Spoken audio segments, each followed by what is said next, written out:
Chunya ogoyo ni Nyasaye erokamano nyadichiel kendo godiochieng' ma kawuono ma Nyasaye omiya thuolo mondo achop pilo lwe TV ka mondo awuo kodi jawinjo mara. En mor mara makende kuom nwang'o thuolo mondo awuo kodi nikech Nyasaye emotimo thuolo ni. Nyasaye emoloso thuolo makende ni mondo wanwang' thuolo mondo wawuo kodi kuom wach manade ma Nyasaye gombo mondo waromi odiochieng' ma kawuono.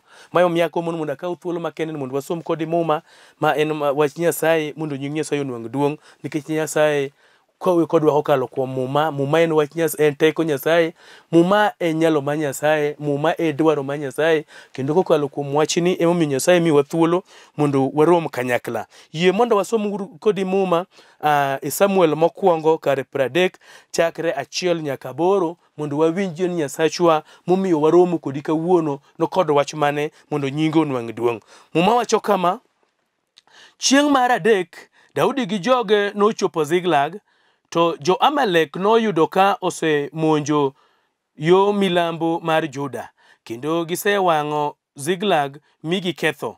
To mond dalano kod ji duto matindo gi madongo ne gimako, gidhigo ma ok ginego kata achiel. Omiyo kane Daudi gi joge ochopo dala, ne giyudo kosewang'e, to mondgi gi yaotgi kod nyigi oseter e twech.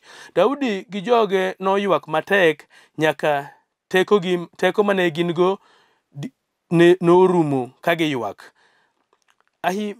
Ahinoamar nyar Jezel gi Abigael chi Nabal ja-Karmel ma mond Daudi bende noseter e twech.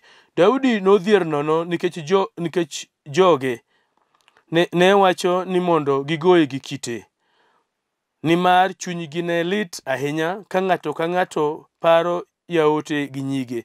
Kata kamano Daudi noyudo teko kuom Ruoth Nyasaye ma Nyasache.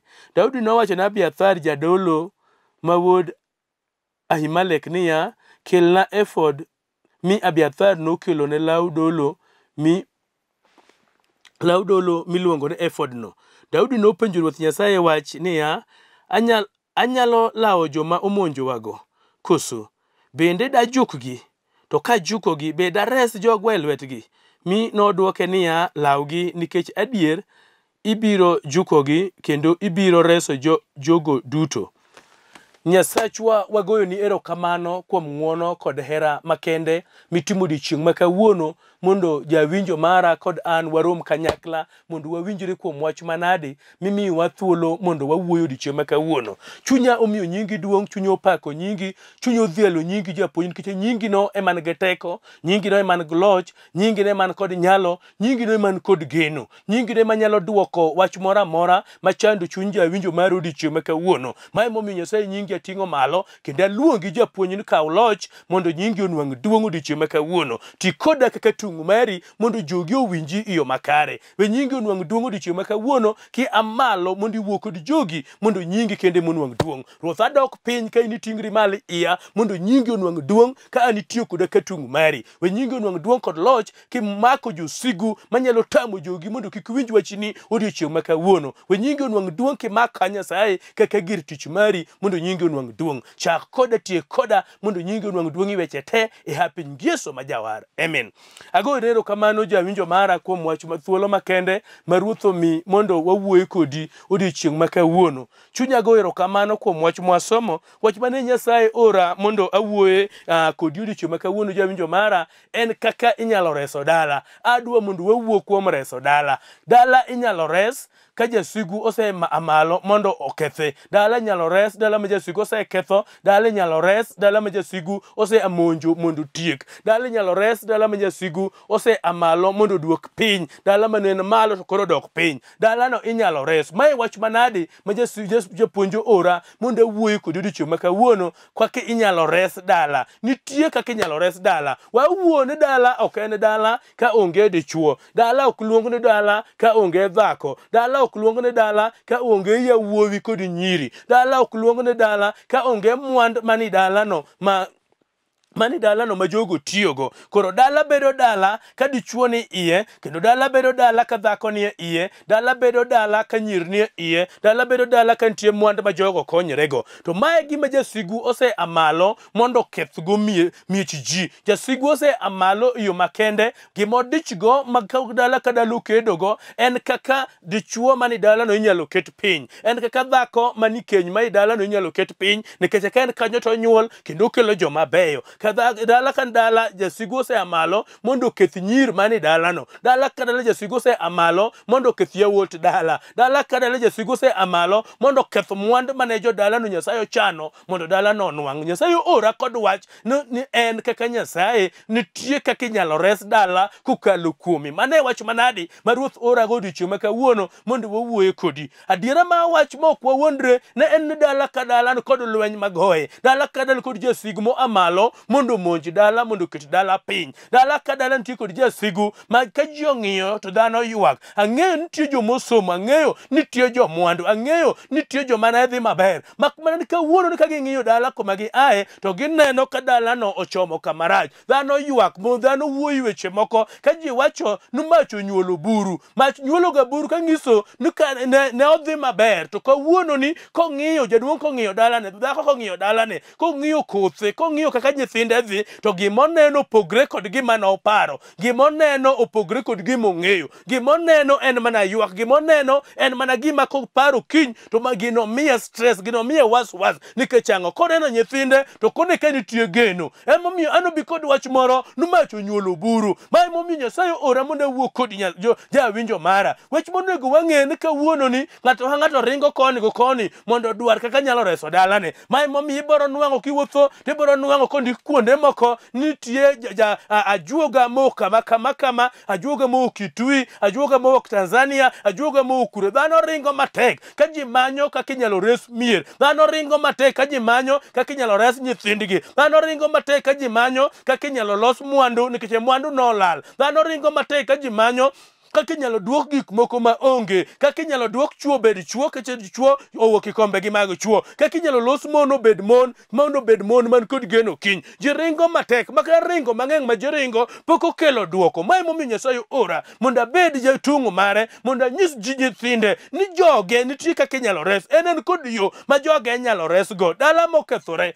en kod yo ma joge inyalo resgo. Jasigu ose amalo mondo oketh mier, jasigu ose amalo mondo oketh familia. We mondo awach ni jawinjo mara no familia mora mora kadhi maber, keny mora mora kadhi maber, ot mora mora kadhi maber, to ganda no biro dhi maber, gweng' no biro dhi maber, piny no biro dhi maber mar piny, dhi maber mar oganda, dhi maber mar familia, chakre ot kama ji odakie. Ma emomiyo kiwinjo ka Daudi ne en ruoth to Daudi ywak. Daudi ongwa wachinu jawinjo mara. No okodewo, jasigu okodewo bedo koma intie. Gik moko ok tumre nikech ng'ato en mana jaricho. Kata joma beyo jasigu nyalo monjo. Kata joma recho jasigu nyalo monjo. We mondo unyisi ni jasigu odich mondo monjo. To moloyo familia ma ng'ato. Adwa wuoyo kaka inyalo res familia moro. Kaka inyalo res dala moro. Dala moro mora kadhi maber to ganda no dhi maber. Dala kadhi maber to piny no dhi maber. Dhi mar na pinywa mar Kenya kadhi maber to mana ni familiswa ema dhi maber. Koro jasigu odich kod familia nino maloyo gimora mora. Jasigu odich gi dala nino maloyo gimora mora. Ma emomiyo Ruoth ora mondo anyis ga jawinjo mara nitie kaka inyalo resi. Ruoth ora mondo anyis jawinjo mara nitie duoko. Iwach manade mikale. Ruoth ora mondo anyis jawinjo mara nitie geno ka ng'ato chomo wang'e kuom Nyasaye. Nitie gima en onyalo timo. Ji osetemo weche mopogore opogore. Ji osetemo ajuoke. Ji osetemo jolemo mopogore opogore. Ji osetemo weche manade mopogore opogore ma ng'ato dwaro duoko. Ji osetemo yien mopogore opogore. Ji osetiyo go mwandu mondo gidwar kaka inyalo res dala, kaka inyalo res keny manitie, kaka inyalo res nyithindo. Ji osetemo yore mang'eny mak mana ni gigo pok okelo ni ji duoko. Moko osemana medo ji chandruok. Moko ji ai ka yuaga ng'e ka ji osetiyo kod pesa mang'eny sana mak mana ni pok ginwang'o duoko. Ma emomiyo Ruoth ora kaka wuono jawinjo mara ni joge onego chom wang'gi kuome mondo ginwang' kaka ginyalo konyore. Abiro mondo awuo kod jawinjo mara. Nitie duoko ka ng'ato chomo wang'e kuom Nyasaye. Wach mok wasomo muma mwasomo Samuel 30 chakra 1 nyaka 8 to in kidwang'o thuolo nyalo somo 1 nyaka 18 nyiso nitie kaka anyalo res dala. Kata mana Daudi ne en ruoth to dala ne jasigu donje. Muma mwasomo wacho ni josigu nobiro ka Daudi onge, mon odong kendgi. Ka Daudi onge, nyithindo dong kendgi. Ka Daudi onge, josigu nobiro momonjo dala. Dala Daudi mano monjo ok ne en dala. Daudi ne en ruoth. Dala ruoth irito matek. Dala ruoth nitie mwandu. Dala ruoth nitie mon mang'eny. Dala ruoth nitie mon mabeyo. Wachni ni mari maberno ema jasigu ose amalo mondo monj kendo keth. Mari maberno ema jasigu ose amalo mondo timno maraj. To ana tibed mana dhi mana mbele korite. Wach mamiyo ano rite en ni kichomo wang'i kuom Nyasaye. Abiro mondo nyisi no onge giko osetemo weche mopogore opogore. Ji osetemo yore mang'eny to wakre ni yore go pok otiyo. To ng'ama dwa mondo mare oti. Wach Nyasaye ora ne ene geno, ene nyalo, ene duoko. Ma ng'ato kochomo wang'e kuome, ka ng'ato kete mbele, ka ng'ato umre kuome, ka ng'ato umre kuom Yesu to ng'ano nwang'o duoko. Ka ng'ato umre kuom Yesu to ng'ano nwang'o geno. Ka ng'ato umre kuom Yesu to ng'ano dwang'o dhi maber. We mondo wachini ni jasigu temo kinde te kendo kosetimo osebiro bomayi kamano to keto luoro kuomi. Ineno kama into kori koso geno. Mak mana ne piny mwadakie ni to Nyasaye bende kod nyalo. Nyasaye eman kod loch. Nyasaye eman kod teko. Jasigu oseketo luoro kuomwa bonyiso wan piny mwadakie ni wan to koro ok wanyal. Mak mana ni Yesu wacho maler ni en ka ng'ato on kode. Kisomo Johana 15 kara 5 muma wacho Yesu wuoyo maler na an Yesu to an muzabibu. To ka ng'ato to unu bad muzabibu. Ka ng'ato bet kuoma ta ana benda bet kuomi. Ka ng'ato bet kuoma ta bet kuom ng'ano. Ng'ato bet kuoma ta bet kuomi. Kaka ng'ato bet kuoma no ana be bet kuomi to ng'ano biro nyago lemo mang'eny. Mak mana ka ng'ato tamre bet kuoma, ka ng'ato ok obet kuoma ma ng'ato bet kuom gik moko machielo to ng'ano gima dotim onge. Ma emomiyo abiro mondo awuo kod jawinjo mara ni kara wach mantie, kama teko wanitie, kama geno wanitie, kama loch wanitie, kama nyalo wanitie, en mana kuom Yesu kende, en mana kuom Yesu jakende. Ma emomiyo wach manade mwabiro mondo wawuoye ni mondo ng'ato ni jasigu osebiro moketo luoro kuoma mowacho weche moko kuomwa bwanere joma ok nyal. Adiera mantie makende en kuom Yesu wanyalo. Wewe chiko ithwa ni weche ma jasigu wacho. Jasigu osenyisowa ni wan joma ok nyal. Mak mana kuom Yesu jaloyo to nitie geno ni wan wanyalo. Mana kana kuom Yesu jaloyo nitie geno ni wan jaloyo. Kuom Yesu kende ema nitie geno. No one jaloyo. Mama mi Chieng makawuono abiro mondo awuo kod jawinjo mara niye mondo ifweny no kuom Yesu nitie nyalo, kuom Yesu nitie loch, kuom Yesu nitie teko makende.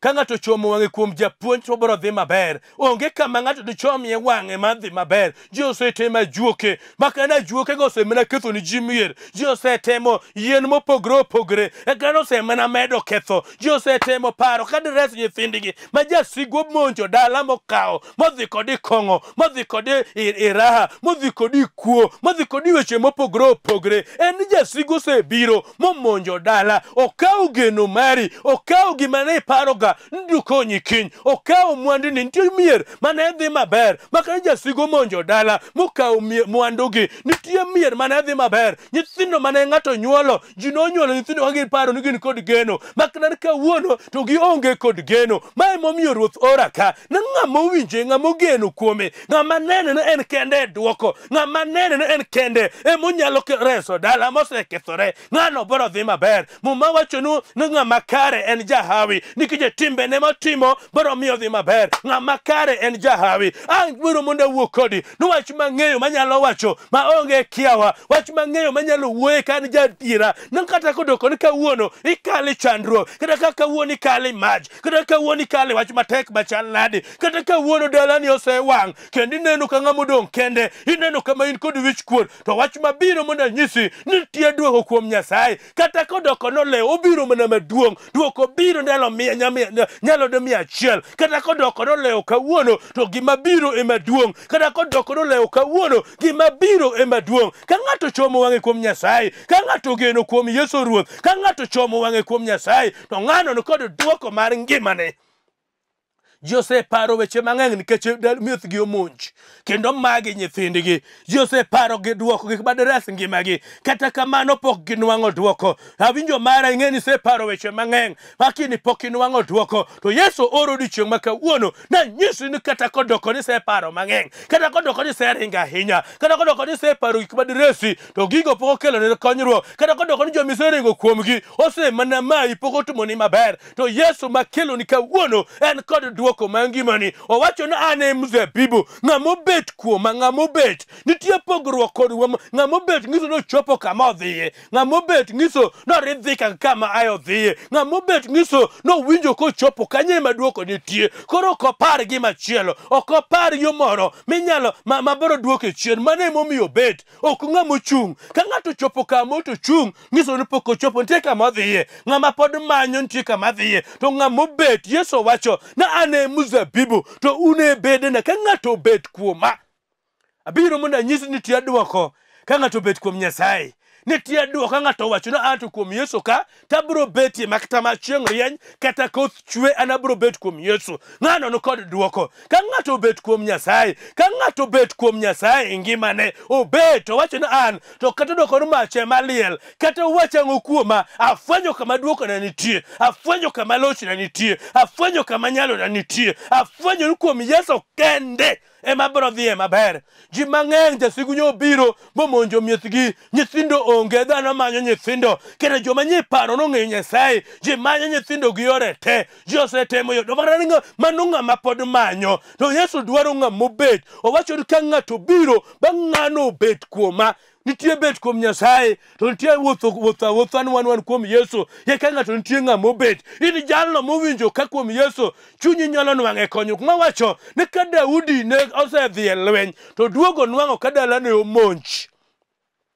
Daudi noywak, jok mane gin go noywak, mak mana ni Muma wacho ni sama ne giywak to ne gibedo kod paro ni koro nego gigomna Daudi kod kite. Ne giywago mondegi, ne giywago nyithindgi, ne giywago yawotgi, ne giywago mwandugi, to gineno ka Daudi no emokelo nigi chandruok. Ne Daudi wetero gi e lweny dak gidhi marach, ne Daudi wetero gi e lweny dak giromo kod gik ma giromogo. Gima ne giywago, wach ni osiepna ni ka dala dhi marach, ka nyithindi dhi marach, ka kenyni dhi marach, ng'ama nigo kwe onge. Ji osetemo yore mang'eny, chuo medo mon ka giparo ni medo mon biro kelo nigi kwe, mak mana gimedo chandruok mane gin go ndalo 10. Abiro mondo wuo kod jawinjo mara, nitie kama duoko nitie. Ji oseparo sama chandruok obiro gima digitim mondo giwuog e chandruok. Ma dhano osedonjo weche mopogore opogore. Chuo osewacho ni dhako okelo wiye, to chik mane wang'eyo mane kwerewa opuonjowa ne en dhako ka en achiel yako chendo, we mondo wamed ne moro machielo. Makna ni bang' medo machielo no to pok ginwang'o duoko, pod giywak. Abiro mondo anyisi ni gik mitimo kod mirima ok bi konyo. Yawuok oparo ni koro nego go Daudi gi kite, yawuok oparo ni Daudi to nego go kod kite. Makna Daudi, Muma wacho ni Daudi noringo bodhi odhi ho chunye kuom Ruoth Nyasaye. Daudi noringo bodhi owacho ni yawa kama chopeni, kata kodoko nan nyodo nyan ruoth kamano, to josigo biro moketho dala, josigo biro mokawo mon. Ok gikawo mag joka kende, gikawo nyaka maga. Jasigo osebiro mondo kaw gikwa, jasigo osebiro. Nitie jarit makende. Daudi nogo ndiki Zaburi 127, Zaburi 127 kowacho ni ya ni kok mana Ruoth Nyasaye no kende emorito dala, to tich jorit en kayiem nono. Kok ruoth no kende emogero ot, joma tiyo tij gedo timo tich kayiem nono. Daudi wacho mano nang'o, ofwenyo ngimane na kok mana Nyasaye emorite, ofwenyo ngimane, nofwenyo ka neno wach mawuoyo ni jogrebe na ruoth, ng'ato lweny ma jikale te.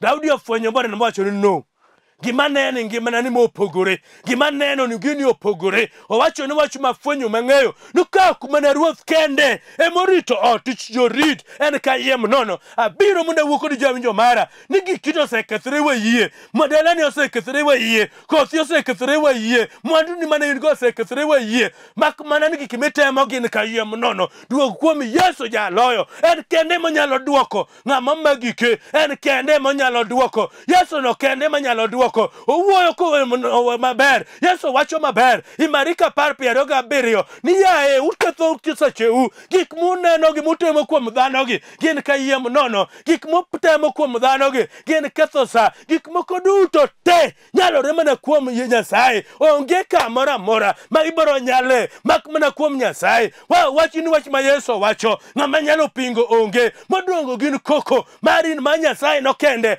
nyalo marwa ma Nyasaye no kende geno marwa jawinjo ka Nyasaye owacho ni katitem kanye onge wachni katitem kanye onge chunya miyo nying Nyasaye duongo dichieng' ma kawuono Nyasaye mosemiwa thuolo nyadichiel kendo mondo warom kodi mondo wawuo nikech ang'eyo ni dala to osekethore king'iyo nyithindo tiywak king'iyo chiegi tiywak king'iyo chuori dhako tiywak king'iyo nyithindi kaka dhi tiywak wak mana ni wawuo kodi jawinjo mara ni kata kodoko nosekethore kamano kata ka mach onyuolo bur kamano kata kodoko ni koro geno onge ne in kod vision maber mar kendni ne in kod vision maber mar dalani tineno kaket kama okethore kirange tiywak iwacho ni yawa gima naparo kana rawera matin kod gima neno kawuono mopogorena abiro mondo anyisi ni nitie duoko kuom Yesu mana kichomo wang'i kuom Yesu mok teko ni ok ng'eyo ni ok kake paro Solomon kandikonwa to wachonwa wach moro nafwenyo ni bwo pinyni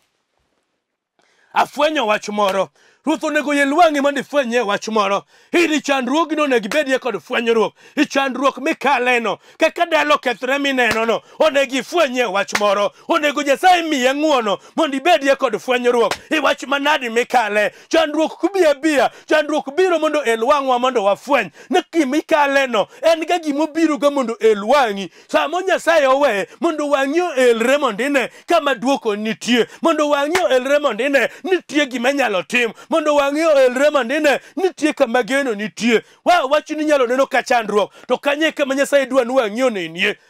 Solomon wacho kisomo Ecclesiastes kare 9:11 Solomon wacho kama ni gimoro achiel mane achako afwenyo ni en ni e pinyni jong'wech matek ok yomb. E piny mwadakie ni jong'wech matek ok yomb. Ji malo paro ni in koro ng'wech miringo matek ni biro yombo. Osiepna Solomon wacho maler, much Nyasaye wacho maler ni pinyni gima diera ok onge adiera ni kijang'wech matek tibiro yombo. Ok ni kiratego tibiro loyo lwenje te. Ok ni koro kiriek tibiro dhi maber. Ok ni koro ok en teko ma dhano. Loch marwa ok ni e lwetwa. Loch marwa ok ni e ng'eyowa. Loch marwa ok en sombwa. Loch marwa ok en mwandu ma wan go. Ng'ato ok bi locho nikech en go mwan. Ng'ato ok bi locho nikech oriek. Ji paro ka koro ng'ato riek to ng'ano biro dhi maber. Ok en koro kirie. Inyalo bedo ne riek to eka koro ichandri moloyo ji te. Girieko ma in gono. Japuonjo ora mondo wuo kodi. Ni geno marwa gi nyalowa wachom kuome kende manitie geno, kuome kende manitie loch, kuome kende manitie nyalo. Nyasaye puonjo ora mondo anyisi ni kuome kende. Yesu wacho Solomon ondiko maler ni kuome kende manitie nyalo. Ok onyiso ni koro ki ng'ama lich tibiro dhi maber. Lichni no ok be dhi maber. Dhi maber ni lwet Nyasaye. Dhi maber ni teko ma Nyasaye. Dhi maber ni mana kuom Yesu kende. Dala pod inyalo res. Ka ng'ato dok piny mowacho ni yawa nya riek nya paro nya ratego nya paro nya ng'ama nigo mwandu nya paro nya ng'ama somo nya paro ni kuom anyalo dhi maber makona ni gima neno no kabi dhi maber kata kodoko nigo mwandu kamano mwandu na medo mana kethore kata kodoko nigo nyithindo kamano ai mach onyuolo bur ema ywago kata kodoko nigo dhako kamano nitie ywak kata kodoko nigo dichuo nitie ywak nitie nyalo ka ng'ato loko pache. Solomon wacho na fwenya lamo Nyasaye kawuono no mondo ifwenye nitie gima kdhi ni maber mondo ifwenye na riekoni ok nyal keti kamo mondo ifwenye na ng'eyo mari ok nyal mi chop kamo mondo ifwenye na sombi ok nyal mi chopi weche moko mondo ifwenye ni bedo go pesa ok nyal mi chopi weche moko nitie jowete madwaro Nyasaye. Weche nitie madwaro Nyasaye. Mae momiyo biro mondo anyisi no joka ne oparo mondo go Daudi gi kite. Joka ne oparo no go Daudi gi kite. Mirima no omako gi. Mirima ok bi konyi. Yie mondo itim ng'uono, bed ja ng'uono. Yie mondo ifweny no ng'uono biro konyi. Yie mondo ifweny no bolruok biro konyi. Wachni kisomo kidhi mbele tinwang'o ni Daudi ne oweyo mirima, nochomo wang'e kuom Nyasaye yaka noloyo. No kata kane giwuok ma gichako lawogi, kaka ne gilawogi, Daudi onwang'o jasike moro kodar ochopo bet piny, ok nyal dhi mbele. To Daudi dhiadho miye chiemo, ng'ama kedo gi wasike ok bi loyo. Daudi kodhi mbele kosereso gigo te, to fwenyo ni jomoko mane gin go kwe ni joma noremiyo, joge moko nool moremiyo. Ofwenyo ni jogo beko jomoko kelo ni ng'ama odong' ok mi. Daudi okwen ng'ato ka ng'ato imiyo. Abiro mondo awuo kodi ni teko Nyasaye dwaro ng'uono. Teko Nyasaye dwaro ng'ama ja ng'uono, ng'ama biro weyo wach kata ka weche tek, ng'ano biro weyo wach mondo odhi mbele. Ng'ama Nyasaye makedone mirima ok control ng'ama Nyasaye makedone teko ne okuti, ng'ama Nyasaye makedone gimonwang'o ok mare. Ochomo wang'e kuom Nyasaye nikech Nyasaye no kende ema kedone. Nyasaye no kende ema kedone. Nyasaye no kende ema en jakore. Abiro mondo awuo kodi ja winjo mara ni ka Nyasaye jakori, ka Nyasaye ochung' kodi, ka Nyasaye omako lweti, ka Nyasaye ema jakori, to ae mirima, ae weche mag teko, ae tok matek, ae weche mag ng'eyo, ae weche mok magi mondo Nyasaye okedni. Awachonu ne wach mang'eyo be no kok mana Nyasaye ema omako lwet ng'ato to ng'ano ok nyal. Kok mana Nyasaye, wach ma bende asetesti e ngimana ne kak Nyasaye mobedo jakora. Siepna gima da tim onge, teko na en teko manyalo gima da tim onge, nena Nyasaye man kuoma ema nyalo timo maber. Abiro mondo awuo kodi ja winjo mara no Chieng ma kawuono geno wan kuom Yesu, geno wan kuom komanda. Yesu no kende jaloyo, Yesu no kende manyalo golonwa wich kuot. Amalo mondo ichom wang'i kuom Yesu. Kuom wach manade mineno ka chandi e ngimani, kuom wach manade mineno ka chandi e ngimani, amalo mondo ichom wang'i kuom Yesu. En kod duoko, en kod geno, en kod nyalo, en kod duoko makende ma ngimani. Amalo adwa mondo alam kod ja winjo mara, adwa mondo alam kodi iwach manadi machandi e dalani. Dalani nyalo los mondo kokalo kuom Yesu, ngimani nyalo los kokalo kuom Yesu, familia ni nyalo los kokalo kuom Yesu, nyithindi nyalo los kokalo kuom Yesu, ohandi nyalo los kokalo kuom Yesu, ngimani nyalo dhi maber mana kuom Yesu kende, ok kuom ng'ata kuom Yesu ema kelo mondo resi. Adwa mondo alam kodi kama initie mul TV mari, kama initie no ja winjo mara, choma wang'i kuom Yesu. Kama initie no ja winjo mara, adwa ni mondo chom wang'i kuom Yesu. Gaga chonge piny, uma wi kama initie mondo alam kodi Nyasaye. Nyasaye no kiwinje kano ana kuom wachne no ema teko ne nitie. Kiwinje bo dhi maber, kiwinje bo neno bade, kiwinje bo neno lochne, kiwinje bro neno teko ne gi nyalo ne. Wadwa ni mondo alam kodi Nyasaye ma ja adiera, ma ja ng'uono, ma ja kech, mondo timne kech, mondo Nyasaye no chung kodi. Wachni ok wachni e teko Nyasaye, ma e duoko man kuntie, ma e nyalo ma Nyasaye. Kaga chonge piny walam kodi Nyasaye man tie ma ok lokre ma ok lo. Yesu chunye omiyo nyingi duong'. Wach mani ora asechopo ni jogi ogeno kuom gik machielo, to kawuoni wuoyo kodgi ni kuomi kende ema nitie nyalo, ema nitie loch, ema nitie duoko. Mar mama mogo chonge piny, par dichuo momo wiye piny no, par jal momako TV no. Nyasaye ma ja kech joge, kech ngimagi, kech mieregi. Nyasaye migi geno nyadichiel kendo. Wegi bet kod riyo kod kech ma ng'eyo ni timo nang'o. Wegi bet riyo kod kech mar pacha koweyo nang'o kaka los dalagi. Muma wacho ni Daudi noringo kuom Nyasaye, kata gin giringo kuomi, kata gin gichom wang'i kuomi mondo ginwang' duoko mar miechgi, mondo ginwang' duoko mar dalagi. Dala mosekethore no, nyithindgi mosekethore no, kenygi mosekethore no, ngimagi mosekethore no. Ruoth amalo mondo ikendnigi mondo nyingi onwang' duong' kod loch kitimonegi maber. Jehova goni erokamano nikech ok gibi e chongi kod wich kuot.